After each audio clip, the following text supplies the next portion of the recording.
Hello everyone and welcome back to our channel. In today's tutorial, I'm going to show you how to fix the invalid email on Gumroad in 2026.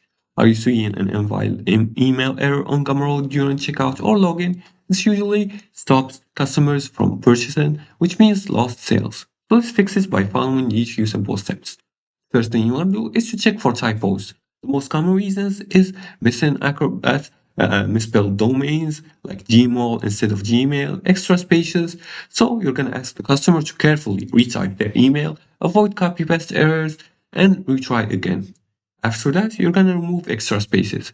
Sometimes when copying an email, it's add space before or after the address. So make sure there's no space before or after the address, and you can also have them delete the email and type it manually. Even one extra space can trigger the error. You can also avoid special characters. Some email forms reject unusual characters and supported domain formats, so make sure the email follows this format. Means name, arrobas, example.com. You can also try a different email if the error continues. Try another email provider. Use Gmail or Outlook for testing, and sometimes corporate domains cause validation issues.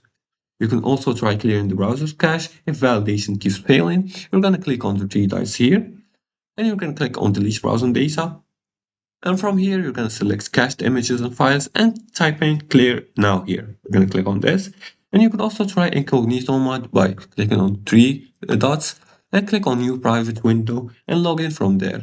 You can alternatively switch or select a new browser, for example, Brave or Chrome. And this resolves many input validation glitches.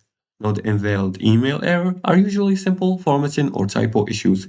Carefully re-enter the email, remove spaces, and test in a clean browser, and the issue should be resolved quickly. And if you liked this video and found this helpful, please like and subscribe, and leave a comment below the video if you have further more questions about this topic. Thanks for watching, and see you again in the next tutorial.